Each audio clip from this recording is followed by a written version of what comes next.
Welcome to another episode of the Irish People podcast. In this episode, we are joined by historian and author Liz Gillis to discuss women in Irish Revolution. Liz is from the Liberties and she is the author of 6 books about the Irish Revolution, including The Fall of Dublin, The Hales Brothers and the Irish Revolution, May 25, The Burning of the Customs House 1921, and the one we're going to focus on today, The Excellent Women of the Irish Revolution. Liz has worked as a researcher on a number of publications, television and radio documentaries covering this period. In 2021, Liz was appointed historian in residence for Dublin South County Council for the Decade of Centenaries. She also works as a researcher for the History Show on RTE Radio and lectures at Champlain College Dublin. Liz was a historical consultant for the new Custom House Visitor Centre. She was a cultural assistant in RTE, specialising in researching the Easter Rising, and a tour guide for many years in Kilmainham Gaol.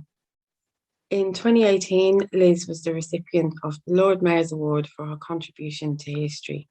She is also the co-organiser of the annual conference on the burning of the Custom House in May 1921. Liz, you're very welcome. To start, can you tell us a little bit about the role of women in 1916?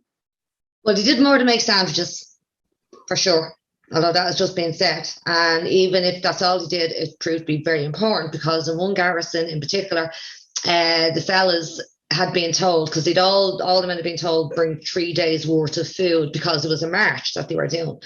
And in one garrison, they ate all their food in a couple of hours. And there was nothing. So when the girls did arrive, the first thing the volunteer, when he opened the doors to them, he went, "The girls are here, we're saved." And the first thing they had to do was to run across O'Connell Street from, I think it was the Hibernian Bank, and where the permanent TSB is now, and run across the GPO, like bullets whizzing around them, and got over there and had to sort of pretty much fight to get like a paltry bit of food for this garrison. So food was very, very important, but what they were mainly sort of tasked with doing was being dispatch carriers. So before the rising, they're bringing down the letters, that there's going to be, manoeuvres on the Sunday, and then when McNeill countermands the manoeuvres, they're sent back down, up and down the country with the word that, well, we're going to strike at noon on Monday. So those women are doing that. You have in Dublin, when the fighting actually takes place, you have them carrying dispatches between, GPO forecourts and so on, bringing ammunition and so on. And the women had been told not to wear uniforms because the Cumann na mBan members had uniforms. But the nature of their work, they knew, the volunteer leadership knew that most likely there would be barricades, there would be soldiers. So if a woman's wearing a uniform, they would know that they're part of this. So you have the first aid nurses, the girls with their, aprons and the armbands. But in general, they were told, wear your civilian clothes. Now, there's a story about Margaret Skinner, who was in the Stephen's Green garrison and the College of Surgeons, that when she was indoors, she wore her military outfit, but then when she went outside, she changed into her civvies. And she is one of the few women, so herself and Countess Markievicz, although Skinner had been coming on in Glasgow, she's attached with the Citizen Army in 16. Countess Markievicz is in the Citizen Army as well, and is one of the officers in that garrison. They're the 2 women that actually take part in the fighting.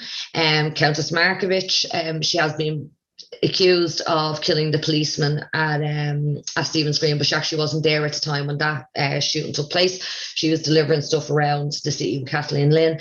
And then Margaret Skinner actually leads an attack party from the College of Surgeons up to Harcourt Street to set fire to a building where there's British soldiers.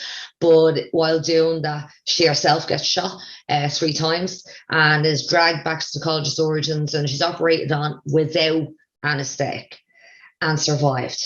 And then you have like the likes of Elizabeth O'Farrell, Julia Grennan, they're carrying out first aid. First aid is a huge thing because this was a war zone. And then you have the likes of Winnie Carney, who is James Connolly's shadow, and she's the only woman to leave with the headquarters garrison. So they leave from Liberty Hall on Easter Monday and they take over the GPO. And they say that she was armed with a typewriter in one hand and a revolver in the other. And she's typing away good during the week. And then when you have the majority of women in the GPO are told to leave on the Friday because the place is falling down around them, they protest. They've been feeding the garrison, they've been looking after the wounded and so on. They protest, and Pierce says, no, look, you've done your job, you have to go. But it's not a case of, the girls just go off. Like, they've carried the wounded from the General Post Office up to what's now Jervis Street Shopping Centre, like going through holes in buildings, climbing across barricades that are on fire, there's bullets whizzing around them. Then they get arrested. 3 women remain in the GPO with the GPO garrison, and that is Elizabeth O'Farrell, Julie Grennan, and Winifred Carney. And then, of course, it's Elizabeth O'Farrell who then is the one that has to bring the surrender and negotiate between the British and Pierce. But you have them in the garrisons, in all of the garrisons, apart from Boland's, which was under Dev's command, but they're in Marylebone Lane Distillery, which was an outpost of the South Dublin Union under Amy Cant. They're in City Hall under Sean Connolly, like his sister is there, as well as his brothers. You've got them in Stephen's Green College of Surgeons. You've got them in the GPO. They're in and around the forecourts. They're everywhere, bar the 3rd Battalion headquarters, which is Boland's under Dev. And the women had been told they were waiting to go. That was the Anine and the Heron branch coming them on. Half of them go and fight with the Marylebone Lane garrison, but the other half were meant to go to fight in Boland's, and just word never came.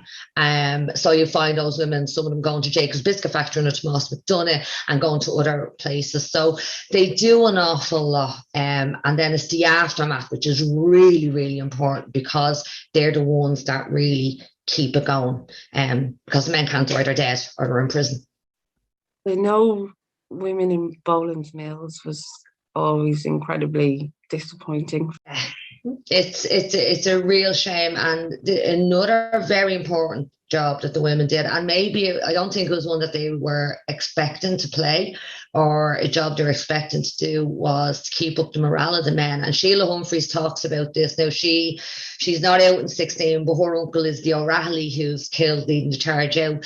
Our mum was arrested after 1916. She was actually locked in a horse box out in the RDS. Like, she's brilliant.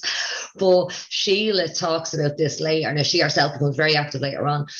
And she says the one thing that the Boland's garrison were missing, with not having women there, was the women keeping up the morale. And it's in Boland's that you have men sort of losing, their nerve. Because the majority of the men, the volunteers, Citizen Army, had not been involved in nothing like this before. They're volunteers. There's only a handful that have had military experience. But an example I give you in, if you look at, like, say, Marylebone Lane Distillery, where you've got like 25 women who are really tight, it's the Anine and the Heron branch. And they were told, given the option, go to different outposts. And they're like, no, they're sisters, they're friends, they're neighbours, they're fighting with their sweethearts, But you've got the numbers are so depleted. So in Marylebone Lane, you have the girls being the eyes and ears of the volunteers, like Josie McGowan, for example, who's there, and she's only like 18, I think, at the time. And she's like spotting for the volunteers, saying, there's a soldier there, there's someone there, there's someone there. While the volunteers firing his rifle, her and another girl are reloading the rifles. But then when people are, the reality of it is that people are dying in front of you, you've got bullets whizzing past your head, and people start to maybe buckle a bit. The women are there, keep it up, keep it going. Like the girls in Marylebone Lane were planning the Cayley on the Sunday, the 30th of April, and Rose McNamara, who's there, she talks about in our witness statement, getting our blouse ready, and the Cayley never happened because the surrender happened. But then again, you got great descriptions of this. So they're being led out of Marylebone Lane and down to the point of surrender near Patrick's Park, and no one knew what was going to happen. And the women were told, look, get out, go, save yourselves. And they're like, no, we're here with you. We're here from the start. We're going to share the same fate. And like, as the lads are throwing the guns away, the girls are picking them up and hiding them under their skirts. And the soldiers know that they have them. And like, you're going to be searched, so just dump them. And they're like, no, haven't got anything. Some of them actually smuggled the guns into Richmond barracks and hide them in the chimney stacks. Like the Cooney sisters do that. They just refuse to give up the guns. But then when they're being brought from Patrick Street, Ross Road area up to Richmond barracks, you've got the men, like, you know, they're defeated. It's over. But the women are behind them and they're singing at the top of their lungs, God Save Ireland. And I think it's either John McBride or McDonough, and they're shouting back, you know, keep it up, girls, keep it up. And it's keeping that spirit alive. It's like, right, this is a battle. It's only a battle. It's part of a much bigger thing, and we will get our moment again. So that was a crucial job that the women end up playing, not realising that it was actually a job they had to undertake. That's actually quite an emotional visual. A great image of them, especially when you see the photographs of them, because like they're so, you know, they're young girls, they're young women, you know, and we can just imagine them shouting at the top of their lungs, like this is it's the only way they can protest at that moment in time, when you've got people probably vying for their blood, like, as well, you know, and they're adamant, and it's like, and they're letting the authorities know, you think you have us, but we're going to come back. And that's exactly what the women do, because after, like, the British make loads of mistakes after 1916, and the big one is they totally underestimate the women. Like, they take what they say at face value. There's the example again, do you need the hair in women when they're in Kilmainham for like, there's the 77 women that are arrested, held in Richard Barracks for a night, and then transferred to Kilmainham. And they're there until about the 8th of May. And like, it's the night that they're being released, they're all called together. And basically they're told, you know, you shouldn't be doing this type of thing. If you promise to be good little girls, you know, we'll release you. So do you promise? And they go, yeah. And they're set free. Well, literally, as soon as they're set free, they're like, what can we do? What can we do? And they are back out in the streets, and they're making contact with Kathleen Clark. And it's like, let's have masses and stuff, you know.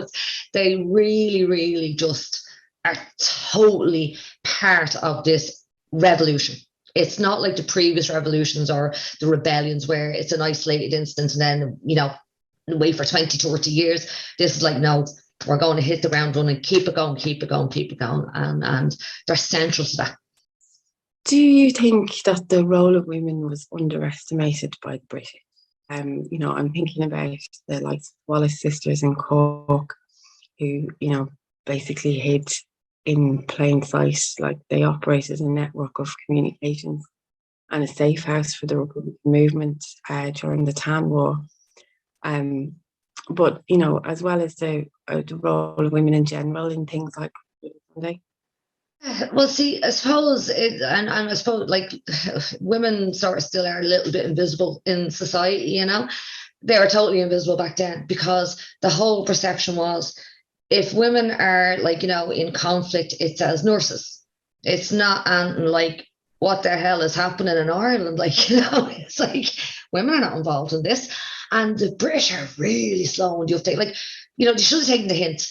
There's like over 300 women involved in 1916. And it ain't just Countess Markievicz and Kathleen Clark and the people that are on their radar. There's a whole, like, you know, movement. But when it comes to, like, the War of Independence, oh my God, there's so many events that happened that could not have happened the way they did without the women. And you've got, like, intelligence is so key, and the women were the intelligence operatives. So although Collins and, say, in Cork, you have, like, the IRA with their intelligence network, their intelligence department, but you had intelligence officers that worked directly with Cumann on. So, for example, the Wallace sisters, they'd probably be watching out their window, but then their shop was a place where information was passed on. Information was collected. You've got the same in Longford with the McGuinness sisters. So Joan McGuinness had been out in 16. Breed Lyons Thornton is his niece. She's in the forecourts room in 16. She's one of the 77 that's arrested. But her cousin's then up in Longford, right? So they own this drapery shop, and the shop is still there on the main street in Longford. And they're working alongside Sean McKeown, who's the OC of the IRA there. And the stuff that they were doing, like, they actually have, and the photographs are in my book. They were taking photographs of the auxiliaries passing by the shop. Now, if there had been a raid and those photographs were discovered, that shop certainly would have went up. God knows what else would have happened. Was Margaret, I think. She was arrested smuggling detonators or explosives between Longford and Dublin. She was only 18 at the time and is imprisoned.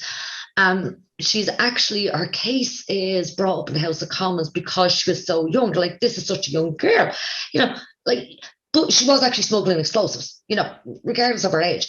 You've got Maureen Krieg, and she's brilliant. So Maureen Krieg married Jim Ryan. So Jim Ryan, Min Ryan, Phyllis Ryan, that big family there is now in 1916. And Maureen had been active in 16. She's down in Kerry, but she's up in Dublin, down in the War of Independence, but gets married to Jim. And then they're down in Wexford, and he's elected to the Dáil and stuff, but he has to go on the run. She has a young baby, and because they're sort of known as Republicans, when there was an ambush, I think, on the Crown forces, so they picked 6 sort of high profile businesses or people to put up this proclamation, that whatever there be reprisals carried out or whatever for any future attacks, and she refused to put it up. She herself ends up getting arrested, right? And she refuses to acknowledge the court, and they decide that she lied. She's found guilty, so she's either paid a fine or spend whatever, a couple of weeks or a month or so in prison, and she refused to pay the fine. But they don't want to take her into prison because, how's this going to look? She's a young mother, and it's a woman, and we can't do this. So she goes up to the prison, and they're like, no, we're not taking it. So then she's like, well, I'm coming. I want to stay. They're like, no, we're not taking it. So they refuse to take her, and but then she has to go on the run. And it's like, oh my God. And you've got there's Kathleen Murphy, and she was with her husband in Marylebone Lane in 1916, and they moved down to Galway in the War of Independence. And she's visiting Republicans in prison, and like that, she's carrying dispatches and stuff. And intelligence being so important, you've got the women memorizing messages or carrying the messages in their hair buns, on their person. And she was accosted by soldiers or something, and she had this written message. So she ate it. She ate the thing, but it was on parchment or vellum. You're violently sick. Shouldn't laugh, but the message was gone by the time she's taken to custody. And it's only in 1921, so the War of Independence begins in January 1919. By early 1921, the authorities finally realised, hang on, these women are up to something, because there was no female searchers. When you'd have a raiding party, there were no female searchers. So if women were taken into custody, they're searched generally in the barracks, giving them time to get rid of messages like Kathleen Murphy. And but then they realised 1921, these are up to something. And then you have the female searchers going along with the patrols and so on. There's so many. Bloody Sunday is a big one. And seriously, I did research into this, and you could not have had Bloody Sunday being the operation it was. Women are there. They're not just, they don't even really get mentioned as the victims, in Croke Park, even though we have Jane Boyle who was killed. But the planning of it, the actual day of it, and you've got Molly O'Reilly who's coming on. She's working in a restaurant. She's listening in to the conversations of the British officers and the agents. She's passing on the information to her intelligence officer. You've got Lily Mernon, Lieutenant G, in the castle. And she is getting so much information, not necessarily realizing what the end result is going to be. And that has a huge, huge psychological effect on her later on. You've got Michael Collins, the film, one of the accurate things in it, Rosie, the maid in the house, there actually was a Rosie. And Charlie Dalton, who's one of the intelligence officers, he meets Rose because she's there. She knew him, and she's like, there's men coming in and out at odd hours, and they're wearing dark clothes and all. It's a bit suspicious. And he says, look into it first. And it is Rosie. There is an actual Rosie that gives the names of the place that is the big hit on Bloody Sunday in Pembroke Street. You've got Eve Flanagan, who later becomes Eve Flanagan. She's there waiting at the bridges to take the guns off the guys. You've got the Hooney sisters waiting in the University Church in Stephen's Green, waiting to take the guns off the guys, because if the fellas are stopped by police, they have the guns, obviously are involved, but the girls will take the guns, the guys can go on. You've got then it being planned in the house of Catherine Bourne and Catherine Rooney, and you've got, and that's a mother and daughter team, and they're basically, when the operation is over, when the assassinations happen in the morning, the documents, the intelligence documents, are brought to Catherine Rooney's house, and she has to go through what is important for the, as in military intelligence, is their personal correspondence, and then she passes that on to the IRA intelligence officers, looks after some that are wounded. So you have women through every strand of Bloody Sunday, in the planning, in the orchestration of it, and in the aftermath. And also then we have Jane Boyle being killed in Croke Park, meant to be getting married a week later. And obviously she didn't, and she was buried in her wedding dress. She was there with her fiancé at Croke Park to see the match.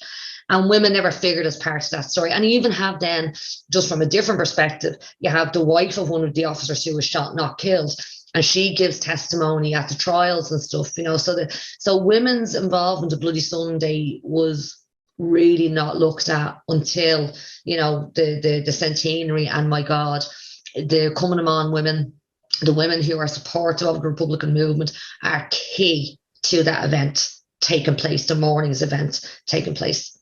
Well, the work carried out by women was incredibly important, but also dangerous as well. If you look at the ordinary rank and file and the pension files, where you have to get like the reference letters and the letters of support and so on, and from the ordinary rank and file IRA men, and a lot of the commanding officers, they say couldn't have done it without them. And even Dev, which is when we consider what Dev's whole attitude, but I suppose the church comes into that as well.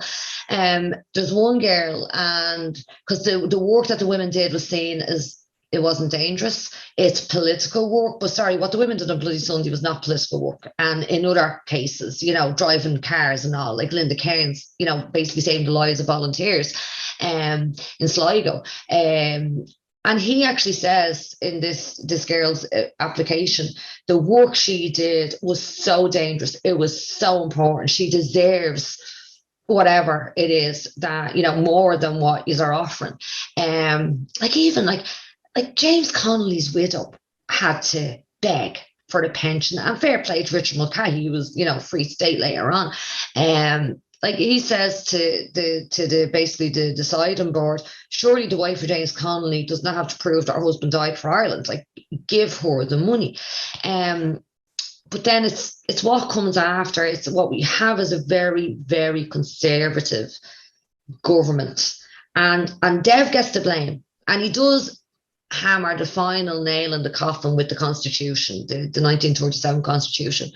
But that chipping away, trying to put women back in the box, it started with Kevin O'Higgins and W.T. Cosgrave. And Kevin O'Higgins is the driving force behind this. Like, it's him that tries to introduce the Juries Act in 1924.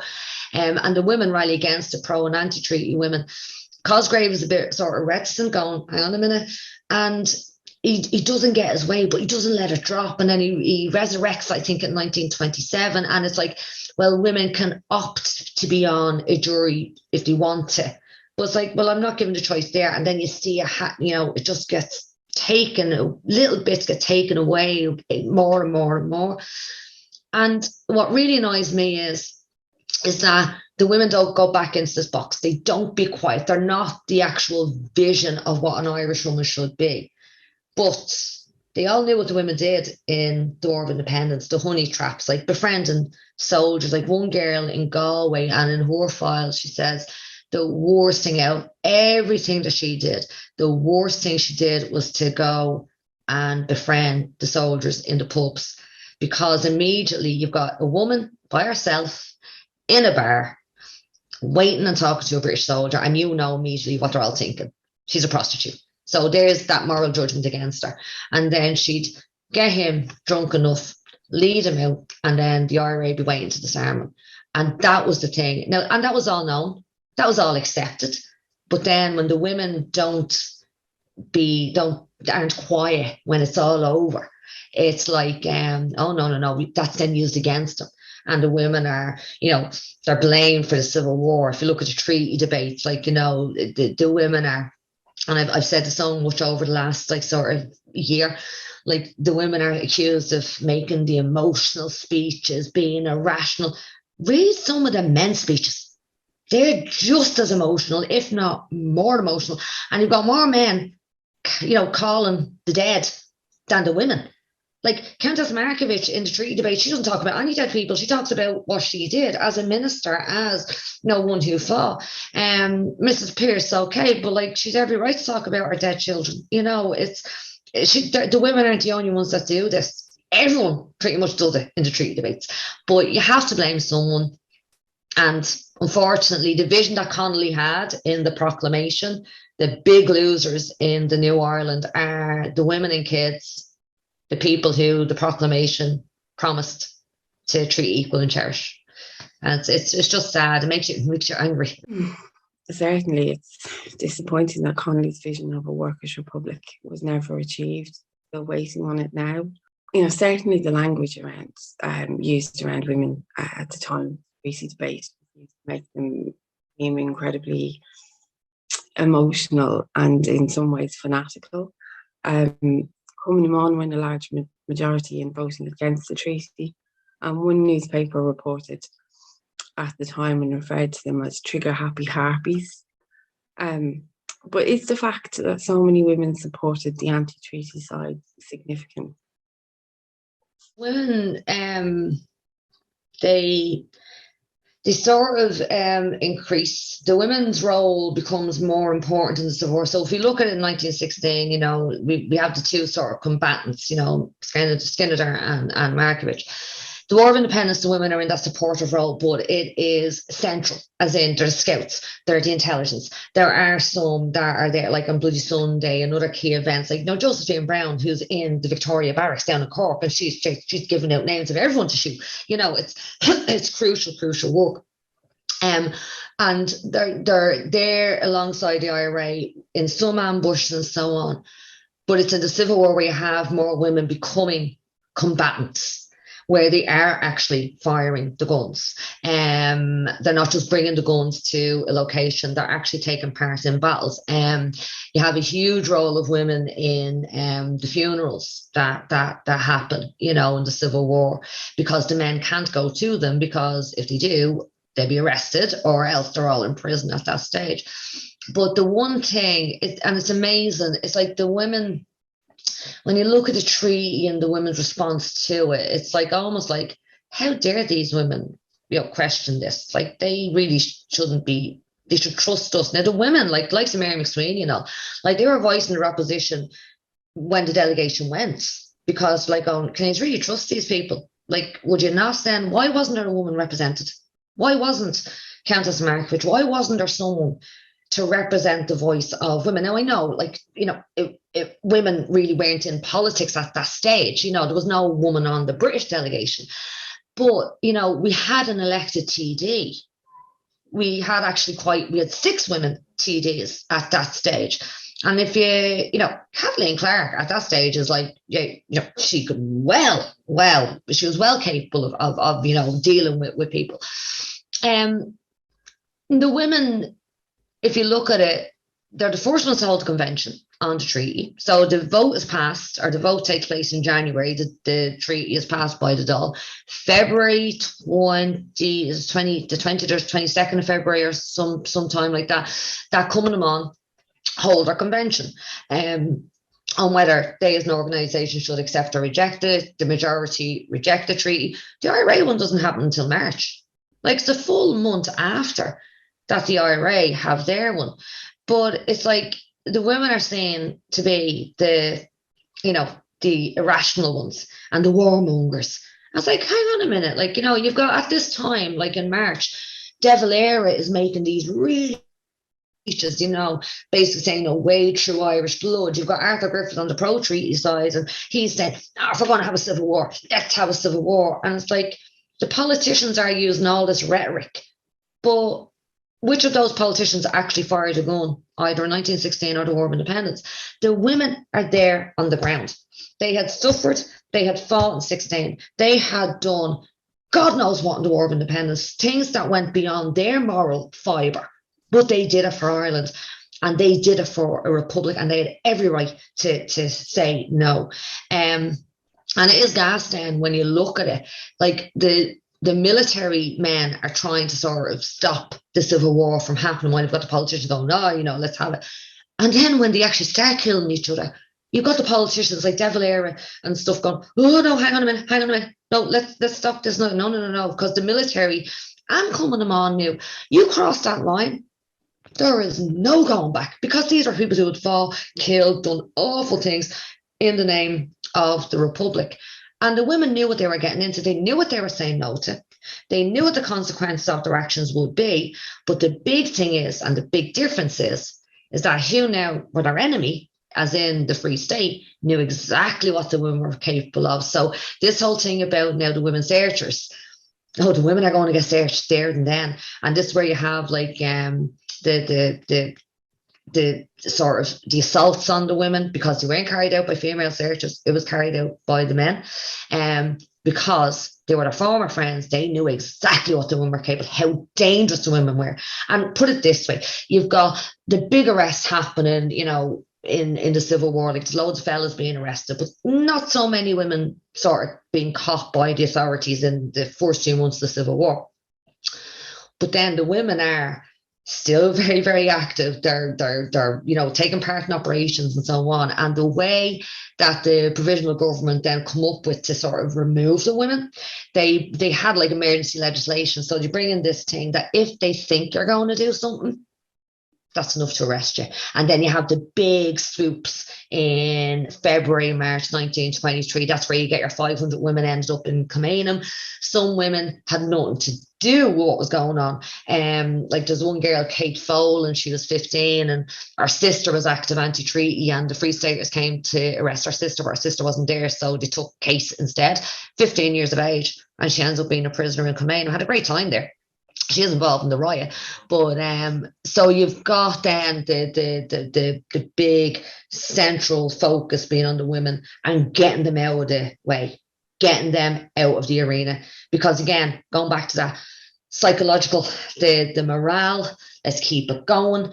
But the men didn't just fight for a republic in 1916 or the War of Independence, and in some cases the women were in an awful lot more dangerous situations than the men. And the whole psychological trauma on what they did, what they witnessed, what they saw, what they endured, like it was a very, very heavy price to pay, but they were willing to do that for the Republic, which they didn't get.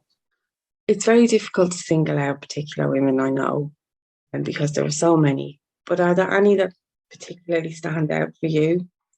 I know that Kathleen Clark is one of your favourites. Could you tell us a little bit about her? I love her. Like I like there's so many, as you say, people, like there's just you're going, oh God, who do I pick? But Kathleen Clark. And I love her because I love Tom Clark.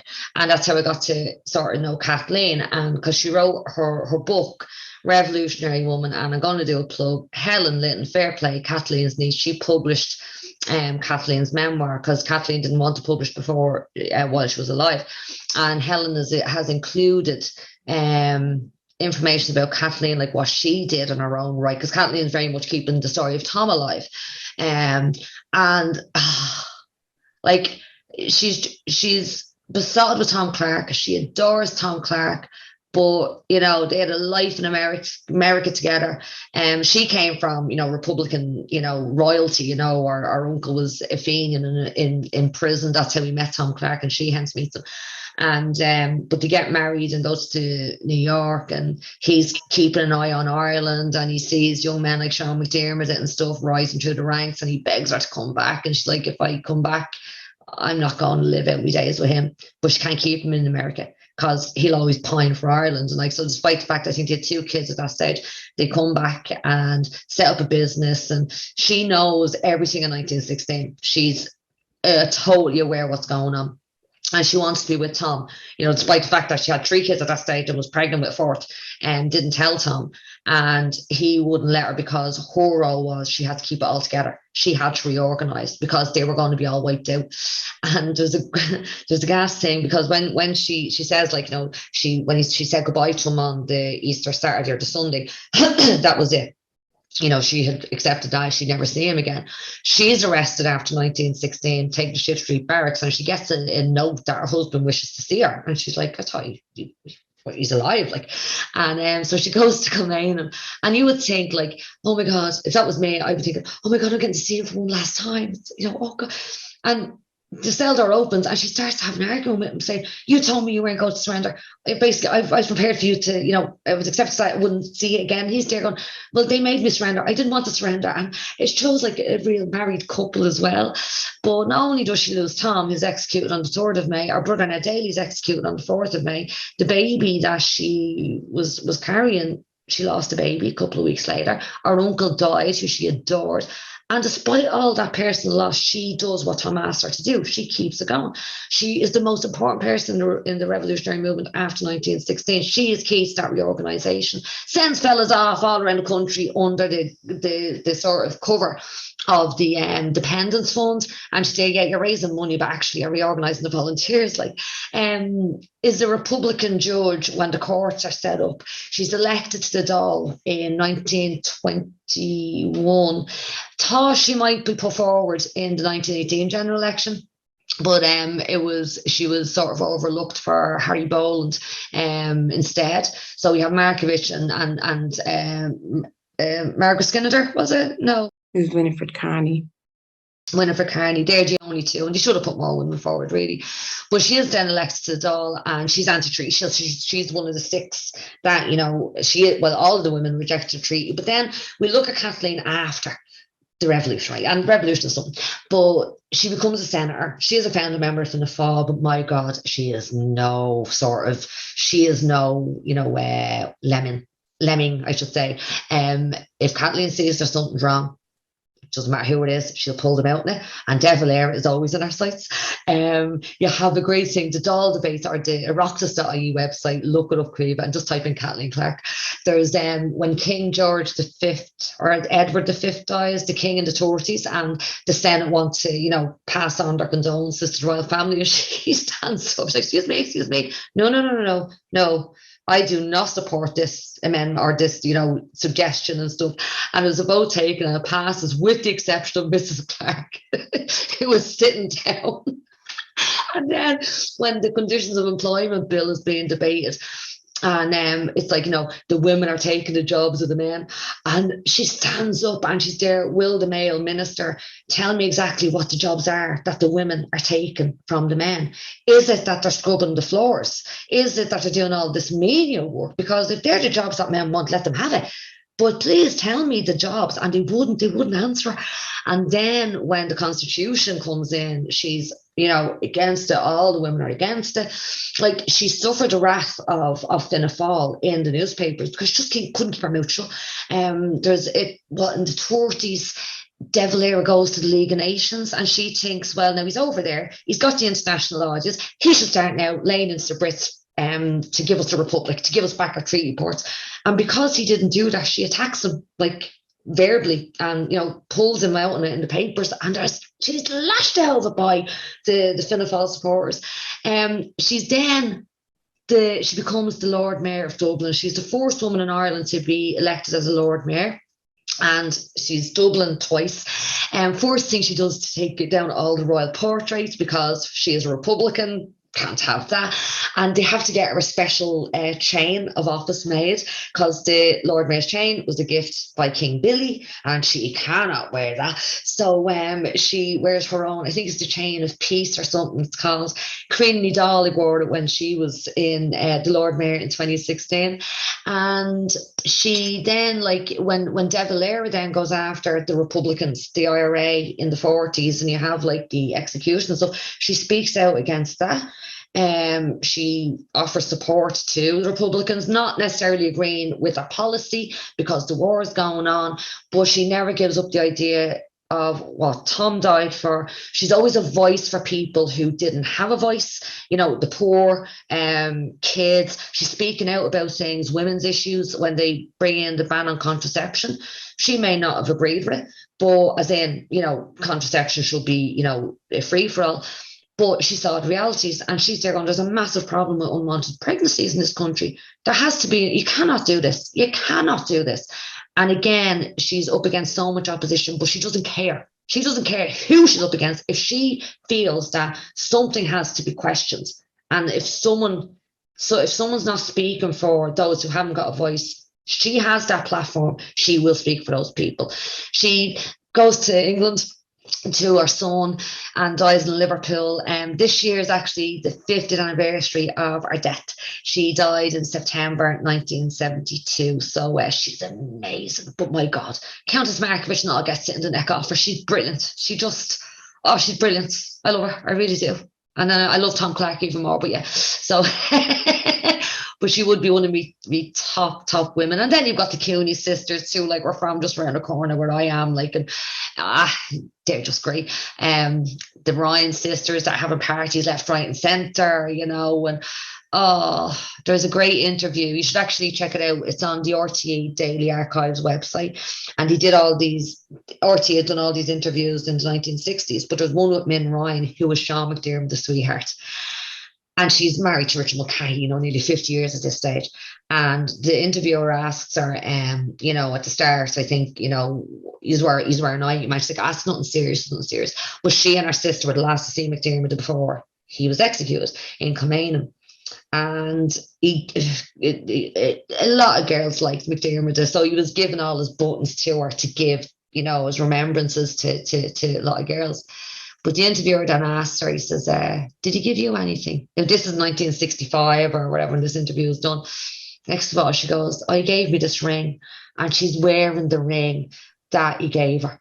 And she just sort of goes really quiet. And they're going, Sean McDermott was so much more to you than just, passing, he was the love of your life. It's like, oh my God. And you see them as women.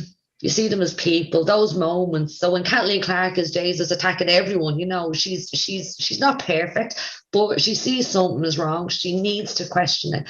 And that's what I love about them. When you see those moments or read their testimonies, that like they were ordinary people caught up in an extraordinary situation and had a dream, had believed in something.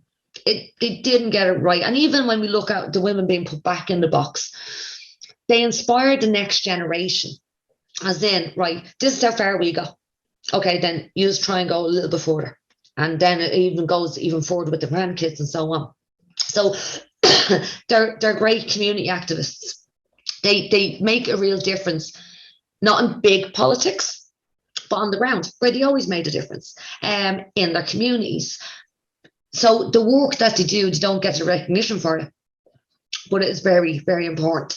12 women from 1916 that are either put in the prisons or else they're banished. Like Kathleen Lane, is sort of living in an open prison. But yeah, you've got the 12 sort of extremists, which would include Carney and Helena Maloney, and you have Countess Markievicz and Kathleen Clark and Maud Gone when they're in Holloway. Or Aylesbury, is it Aylesbury or Holloway? Aylesbury. Probably Holloway. In 1918, as part of the German plot arrests when they're caught in that swoop, and they're going on the hunger strikes. of Kathleen Clark, so her health was terrible. Like, she suffered with terrible health, and went on the hunger strike and protest because she wasn't getting any correspondence. She was worried about her kids because literally she was taken in the middle of the night. And there's 3 young kids, and she's terrified what's going to happen to them, what has happened to them, and word couldn't get through. And then she goes on hunger strike and protest. But then you have the women, of course, being part of the hunger strikes whenever they take place, in the big one, of course, being in the Civil War. And the Free State government knowing the propaganda value, whereas the British were sort of not willing to let people die initially. The Free State government sort of called her bluff with it. They were more, determined to see that they would be the victors in the Civil War. Or ruthless. Definitely. So to finish up, there's two parts to this question. It's really only in recent years that the role of women has become prominent again. Can you tell us why this is and why it's important that people know about the role that women played in revolution in Ireland? So, to answer the first part of the question, why does it take so long, and why does it happen in the first place? And there's, it happens from one particular part, and it really seems to come from academia, because if you look at local historians around the country, they always talked about the women. Like Dan Breen talks about the women in his book. He wrote that in 1924. You've got Tom Barry talking about the women. And I know so many local historians around the country who always had the women as part of the narrative. They weren't just like, oh, well, here's a little chapter on the women. They're part of the story. The 60s, and it's awful that this happened, but like the Troubles changed the whole narrative of everything. And it was just like, wait, sort of don't look back at this history.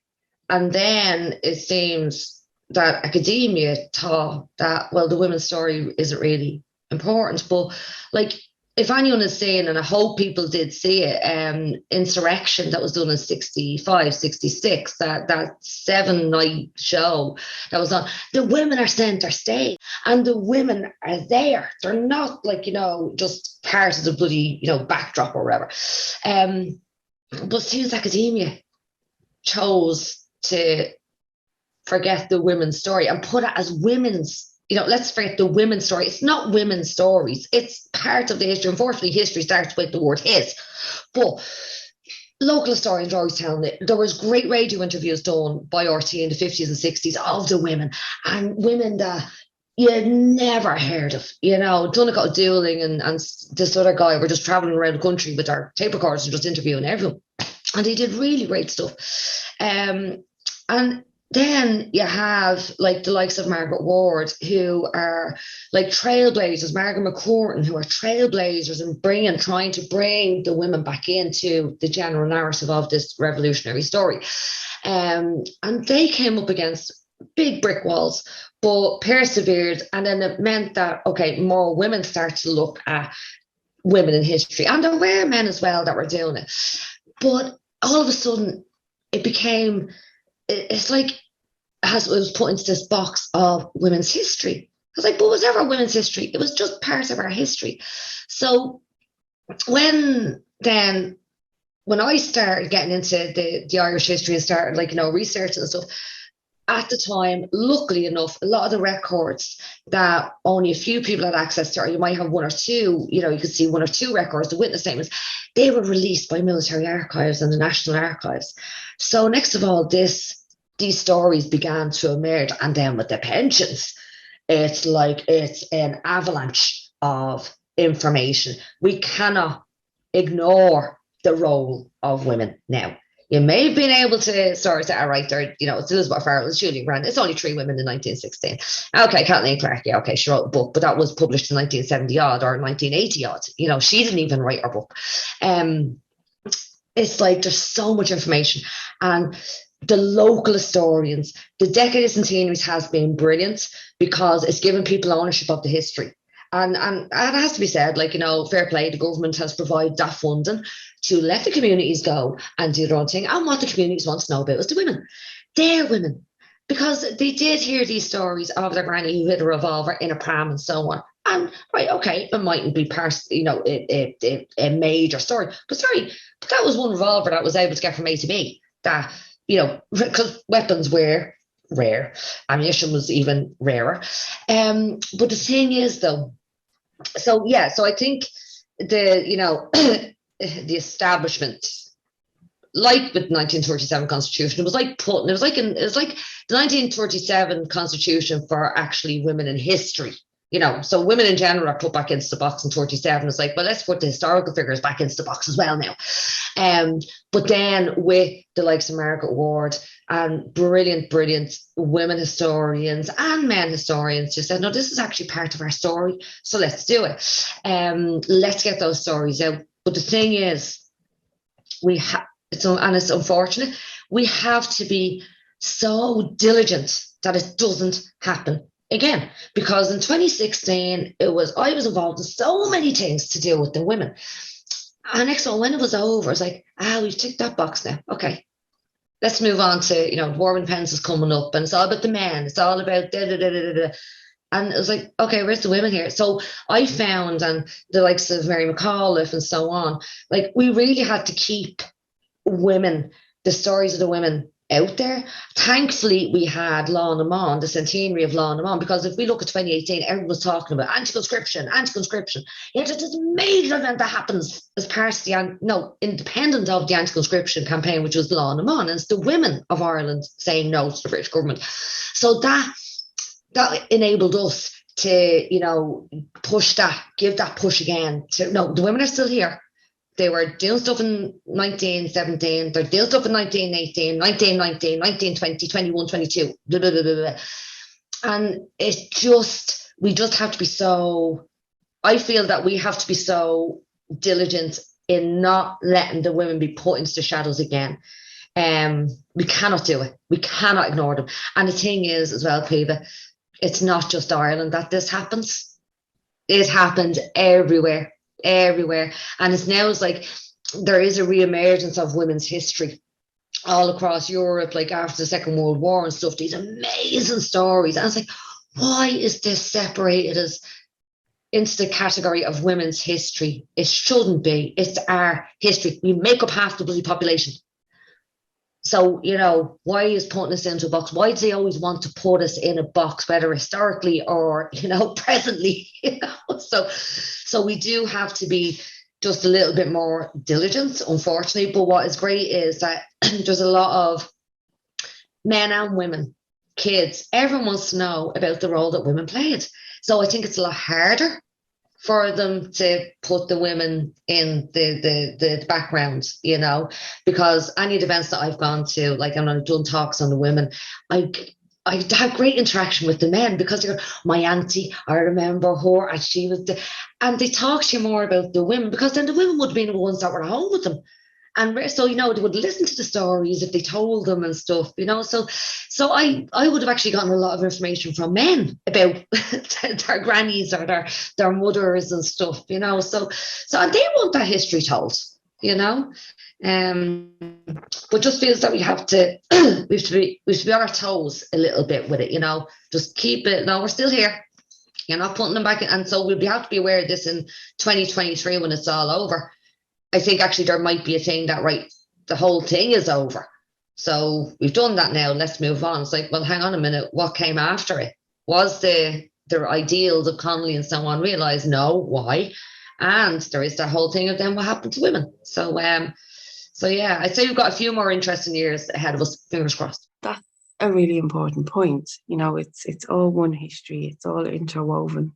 Give you a good example. A girl, Jessica, I can't remember Jessica's second name, but she's a playwright and she's an actor.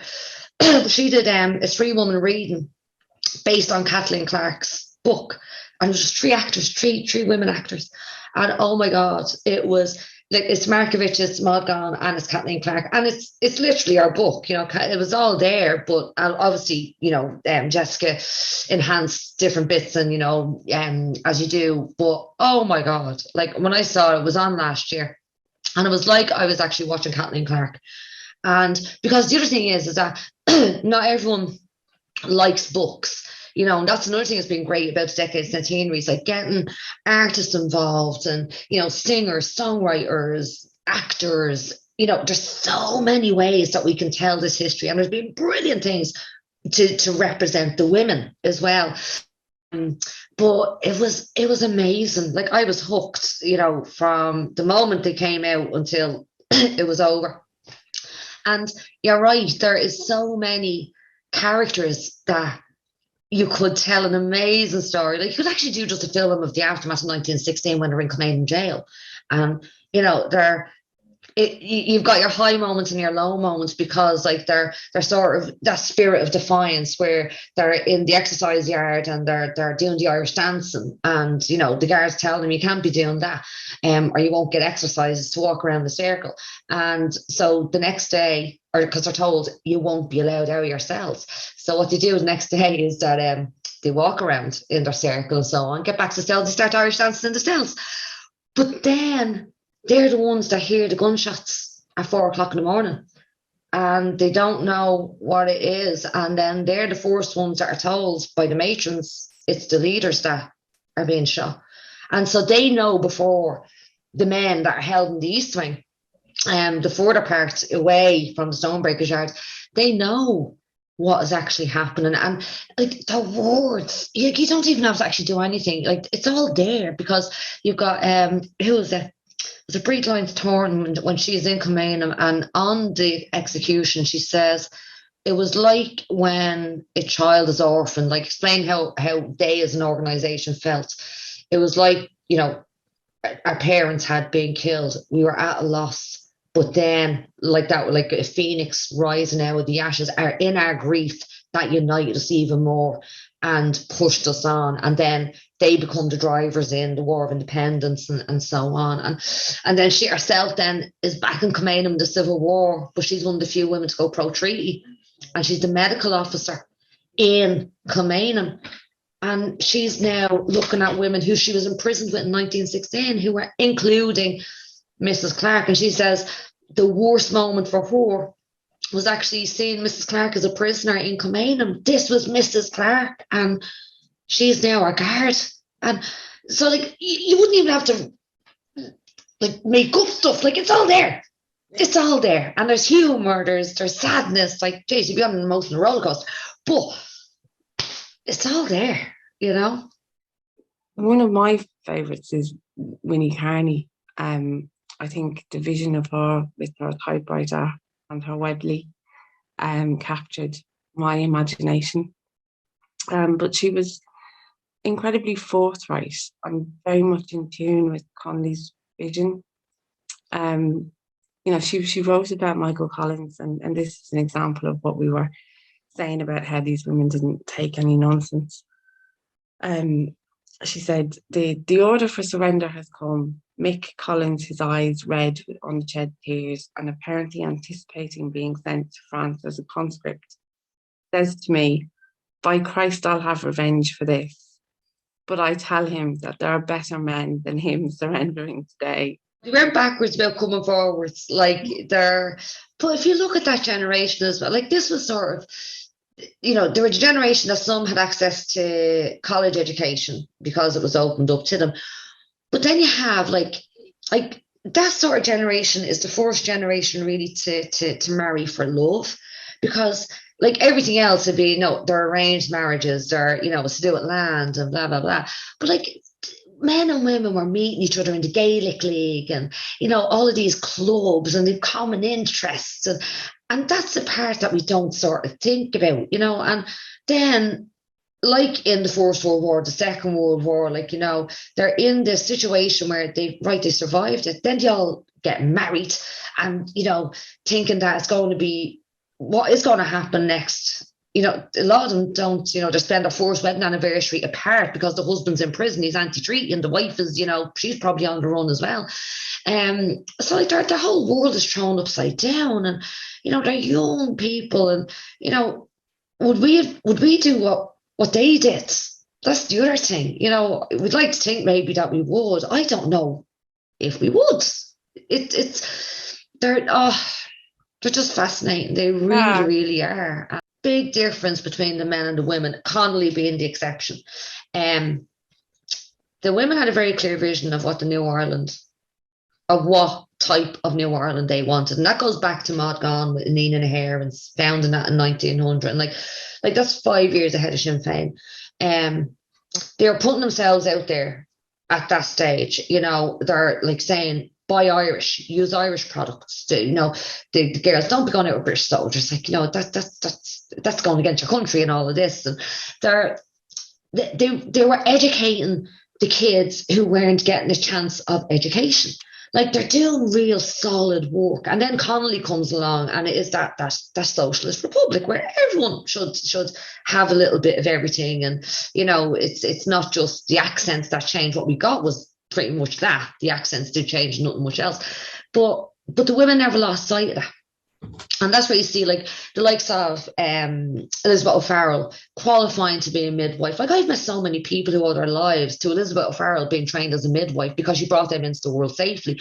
Kathleen Lynn and Madeline French Mullen, with the help of Kathleen Clark, Anya Kant, setting up St. Ultan's Hospital. Like, the Dáil didn't even do that.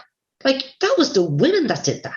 And then you have, like, Kathleen Lynn insisting, like, it's all girls that are with her in 1916. They're like the first nurses in St. Ultan's, but some of their daughters became nurses in St. Ultan's. So you have kids being given a chance at life because of what these women believed in, how society should be.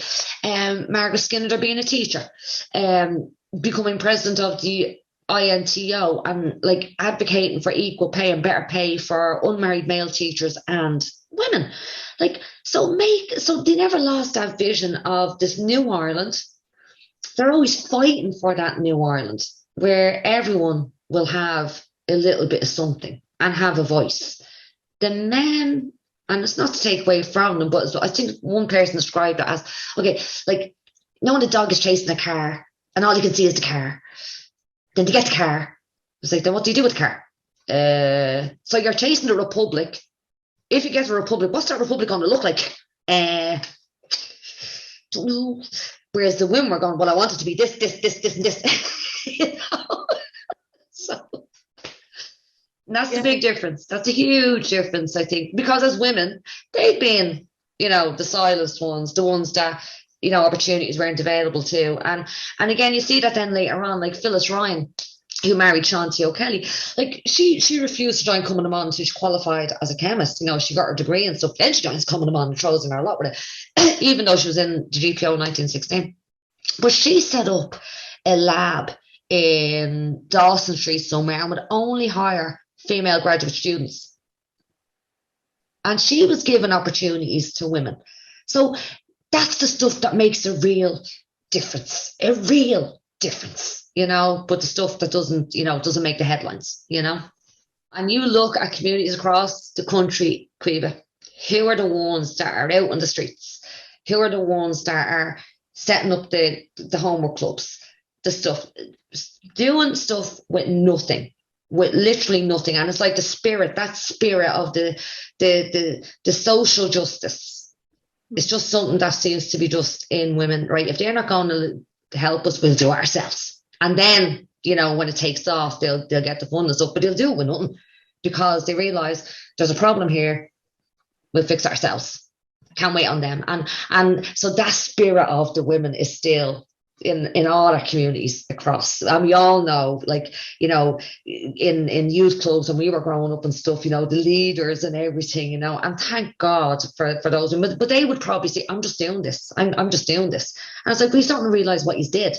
And it's like that spirit, like, they're channeling that spirit of the women of the revolution. It's not just one, it's not just one element to this revolution. It was a social, political, cultural revolution, but the social is so important to the women as well. We all need to channel our inner Kathleen Clark now and again. It's so funny. She's scathing and she's quite witty. And Mrs. Pearce is another one. Like, she's fascinating. Like, I was doing research for a talk on Mrs. Pearce, and I was going, how am I going to? What? Like, she's the mother of Patrick and William. Like, that's all you think in Mrs. Pearce. They're going, hang on a minute, this woman is absolutely fascinating. Like, she's the one that, like, you just sort of think it's the sisters or it's the dads, but it's actually Mrs. Pearce was the one that inspired the two boys and, like, supported Patrick's drive to create this school, got totally behind him. And then, like, is doing all this stuff in the War of Independence. And then in the Civil War, like, there's a brilliant photograph and she's in the newspapers, like, literally weeks before the Civil War starts, she's out in Bodenstown giving a speech. There's a Free State soldier there, like, you know, they're all eyes are on her, and she's in her big fur coat and stuff, you know. And then, like, the school, like, is at risk of St. Enda's is at risk of closing. She goes on a big fundraising drive to the States, and, you know, manages to keep the school open. And, you know, when the Irish press is open, she's the actual one who, you know, hits the button for the first edition of the Irish press. And then when she dies, it was like actually the mother of Ireland died when Mrs. Pearce died. And although she is the mother and represents that fate, that the I suppose the personal sacrifices that were made by so many women and parents during that time, she was so much more than the mother of Patrick and William Pearce, you know. And she wasn't just the mother of Patrick and William, she had Mary Bridget and Margaret Mary, you know, as well. But she's fascinating, but very like that when you start looking into her. Quite a funny woman, quite, you know, she had her own mind, wasn't afraid to speak out. But what we know her as is the woman in black wearing the locket of Patrick and William and being, she wasn't. She is quite a feisty woman in her own way. And then our daughter carries on that tradition. And when she died, it was Mary Bridget died, then gifted St. Enda's to the people of Ireland. And, you know, we have St. Enda's now as one of our top sites in the country. But she's just labelled as the mother of Patrick and William. It's like, hang on a minute, no, she was much, much more than that. Much, much more than that. I think that's the thing. You know, they were labelled, boxed. You know, so for example, you had Mrs. Pearce, the mother, Mary McSweeney, the sister, Kathleen Clark, the wife. You know, kind of thing. And you don't have that with the men. You know, Joseph Plunkett is the fiancé of Grace Gifford. It's always Grace as the, you know, I suppose because she lived and he, you know, but it's like going, hang on a minute, just doing this, you know, as you say, you don't hear Tom Clark being the husband of Kathleen. It's Kathleen being the husband or being the wife of Tom. And yeah, that's a really good point that you make. It's like, yeah, they're always in a supportive role. When you find in a lot of cases, the women were the ones sort of pushing them out the door, like, get out. That type of personality, and that's another thing that you don't sort of see with the men. You know, you don't. There's with certain fellas, you know, you get the sense of the relationship and the camaraderie between them. But I don't know, it's just the women. I don't know whether it's in their testimony or something. They just allude to something else, you know. You get that, you know, in some cases the sense of mischievousness and, you know, that they were young women, you know, in their prime and, you know, wanting to dance but also wanting to take on an empire. You know, and like some of them are again very, very poignant as well. And then that's the other side of it, you know. But like, and Leslie Price is an example of that. Like, she's Tom Barry's wife, but she's Dublin and is out in 1916. But like, her family were all Republican, but she didn't join the Republican movement because her brothers did. It's the O'Donovan Ross funeral, and she sees Tom Clark and McDermott leading these men who are in uniforms, and she's there going, oh, these actually aren't playing as soldiers. This is serious. So then she decides to join, and it come from a Republican family. But then she's out in 1916, and because they're all getting wounded and stuff. So they send for a priest. And she has to go to Malver Street, so she's chosen to go and get the priest in the Pro Cathedral, who, when she arrives, gives out to her, right? You know, has this argument with her, basically saying, what are you doing? And they shouldn't be doing this, and you're a young girl. And she's there going, well, sorry, I've given me last confession law. I'm at peace with God. You should do your job and just get over to these fellas. Like, that's what she brings them back. Then she goes down to Cork. So that's the real feisty, you know, Leslie Price. She goes down to Cork to work with the West Cork IRA to organise coming on down there. And she falls in love with Charlie Hurley, who's the OC of the West Cork IRA. And he gets killed after the Upton train ambush, and he's caught in a house, like, and it's on the eve of the Crossbarry ambush. And she and Tom Barry, his best mate, end up having to bury him in the dead of night, hiding and, you know, burying him in secret and stuff. And then in their grief, they actually become close. and they end up getting married in August 1921. So when the truce is called on the 22nd of August 1921, right? And the famous photograph is in Vaughan's Hotel, and it's a who's who. Now, Leslie and Tom don't look too happy. Well, Deb is sitting in the middle of them, so maybe that's why. But you've got like who's who. And it's a brilliant photograph of a very happy occasion, but it's such a sad photograph because a year to the day, the following year, Michael Collins, who was in the photograph with his head like that, is dead. He's killed on her first wedding anniversary. Her and Tom are apart on their first wedding anniversary. Sean Hales in the photograph gets killed in Dublin. You've got Harry Boland, he's killed. Rory O'Connor, he's killed. And they're going, oh. So Leslie Price herself doesn't really talk about, what she did in the War of Independence is through other people, but was like one of the key organisers and coming them on, like was brilliant, absolutely untouchable at her job. But then later on, set up, I think she was involved in Gorta. She set up a thing for kids that were orphaned during the Second World War. So again, that sense of social justice, that's just something that's so important to so many of the women. But you've got, like, you're on an emotional roller coaster because you're there going, yeah, this is 1916. That's like, oh, Jesus, no.